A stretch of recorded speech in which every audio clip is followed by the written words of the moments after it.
Ladies and gentlemen, we're going to look at Batman v Superman: Dawn of Justice. And if you haven't seen the movie, go see the movie. But we're going to investigate the concept that they use in the movie of Superman being a false god. Where in the comics did they get this? So the graphic novel that you need to go check out is Batman, The Man Who Laughs, which was done by Ed Brubaker, Doug Mack, Patrick Zurcher, and Aaron Saud. You're really looking at the last booklet or chapter in this graphic novel or graphic series, and it's called Made of Wood.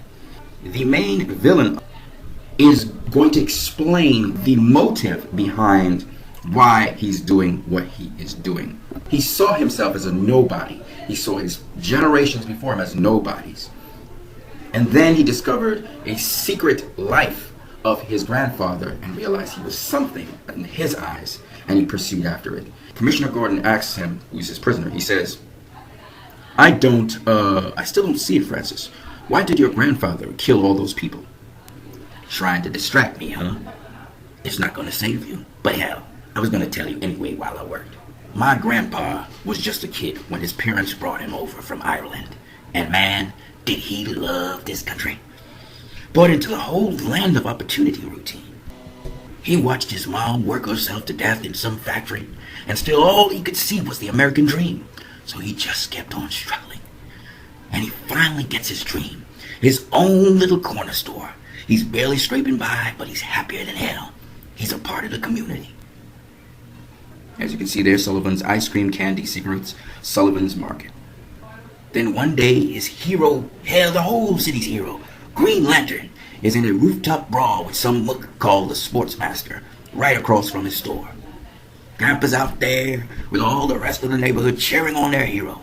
He thought this guy was like a god or something. Some guy with all that power protecting these poor immigrants. Poor old Gramps couldn't get enough of it. Except that day, the god fell down on the job, and my grandpa lost everything he spent his life struggling for.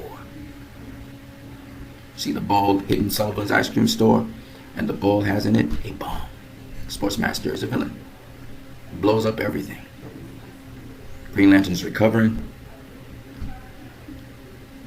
There's his grandfather, blown up by the wreckage, struggling to get up.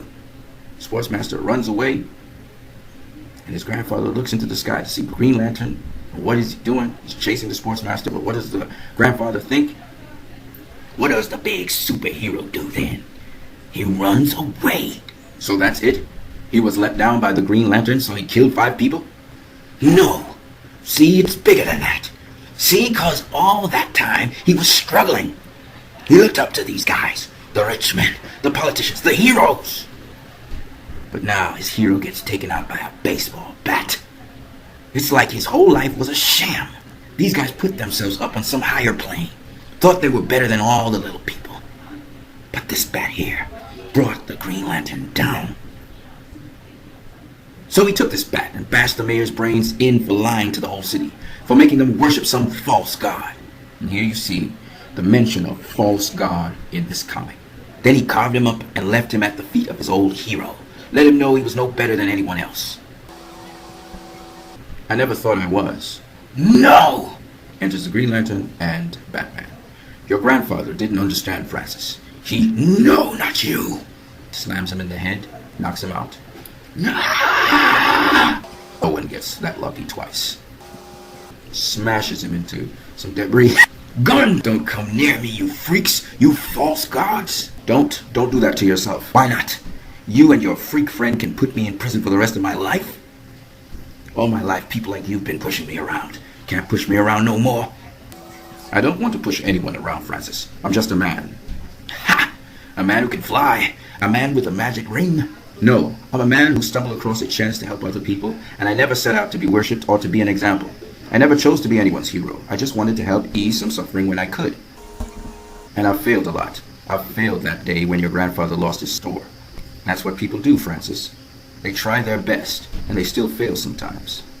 So Francis is trying to commit suicide. Your grandfather didn't understand that because he was ill. He had a chemical disorder in his brain.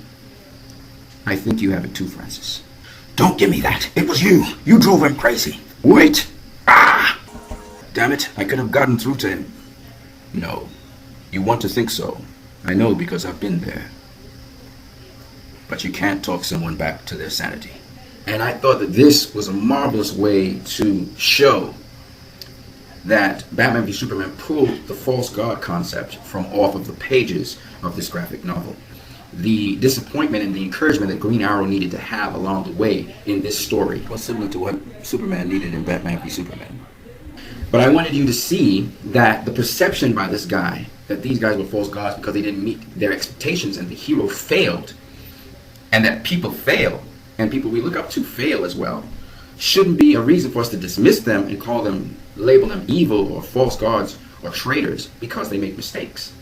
And in Batman v Superman, it's exactly the same thing that happened. He did his best to save Metropolis on his first day on the job as Superman, and the world came down on him for a few casualties that happened as a result of collateral damage. In fact, up to this day, in the real world, people are calling Superman a murderer and a mass murderer, how much people he killed or was responsible for killing, when in fact Superman is not responsible for their deaths. It's Zod. Zod's the guy killing everybody. Zod's the guy with his world engine destroying everything. Zod's the guy taking the spaceship and ramming it through buildings. Zod is the guy throwing Superman through buildings and causing mass damage. He's the one using his heat vision and destroying buildings. He's the one who is the destructive guy. He solely should be blamed for what's happened. Again, here in this case, this guy in this particular comic graphic novel, he's blaming Green Lantern for something that the Sportsmaster did. It was the Sportsmaster who knocked the ball into his grandfather's store, that blew up the store and damaged people and damaged his grandfather. But because of his expectation that he expects Green Lantern to defend them and not fail in stopping the Sportsmaster, he puts the blame on Green Lantern because Green Lantern does not reach his expectations of what he should be, a god, someone who is his hero. This is the same thing that happened in Batman v Superman. And even in the real world, people blame Superman for not being able to do things that they thought Superman should be able to do. Not being fair to Superman. Where could Superman go? If he went up into the skies, I would knock him back down to Earth. And it would have been damaged in much broader spaces of areas. We don't know where Zod would have carried this battle because Superman had been his first day on the job. He didn't know how to get Zod to a deserted area like people are saying. Oh, he needed to get Zod to a deserted area. Where? Where would he have gone? If you ever look at even Superman when he was fighting Doomsday, Superman, yeah, he got Doomsday up into space to fight him, but Doomsday still crashed back down to Earth. It was Batman who carried Doomsday from a deserted island into a deserted area of Gotham. Batman, not Superman. So you guys, again, a lot of people, if you don't reach their expectations, they flip out and then they call you evil because you didn't meet their expectations. Same thing happened with this movie and with the Lex Lutherian sort of approach by those people who agitated people to think negatively about this movie. Anyways, if you haven't seen this movie, go see this movie. It's a great movie to see. And also, I decided to pull out another comic where this movie drew its concepts from. And in this case, it's the concept of the false god. And they pulled it from Batman, the Man Who Laughs, particularly the fourth part of that series, Made of Wood. You should go read the graphic novels because these guys literally pulled certain concepts off the pages of these graphic novels and brought it to light.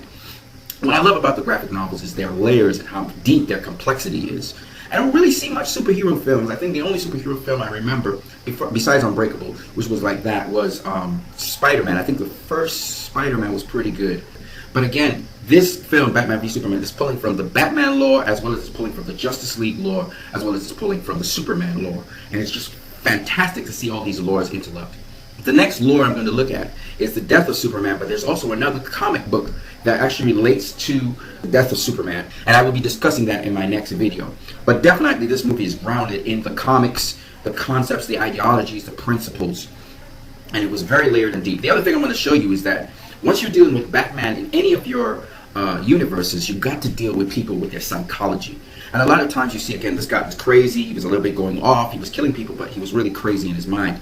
And again, the psychology of the Joker and the Mad Hatter and the Penguin, Scarecrow, etc. All of these guys really come off of their hinges. That's really what happened. They're crazy, right? Batman deals with a lot of crazies, which is why he was the authority in telling the dude, you can't talk this guy back into sanity. But Batman himself is a little crazy himself, right? So what I'm saying is, in that, you have to look at the psychology of the characters. And that's where DC goes deeper than any other comic book movie presently in the current world today. The comic book movies in the present current world today, they're not very deep. They're not very deep.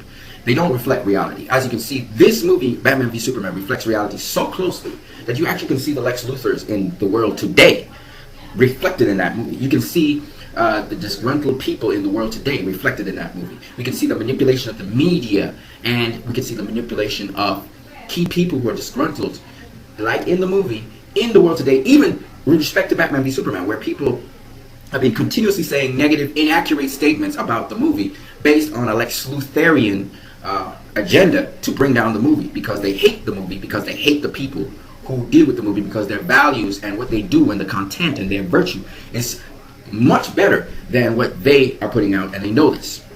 So this movie is more real than anything else. It exposes all the hate and the lies and the poison that certain people are doing, and it's psychotic to some degree, which is just like Lex Luthor again, who has a second plan, and we're going to see it in Justice League. But if you haven't seen this movie, get off your butt and go see it. It's a great movie. It's controversial, as most great movies are. Alfred Hitchcock's greatest movie was controversial as well. Yeah. So anyway, check out Batman v Superman in the movies, and this movie pulled the false god concept from one of the comics, Batman, the Man Who Laughs. Go check it out. You guys have a great one.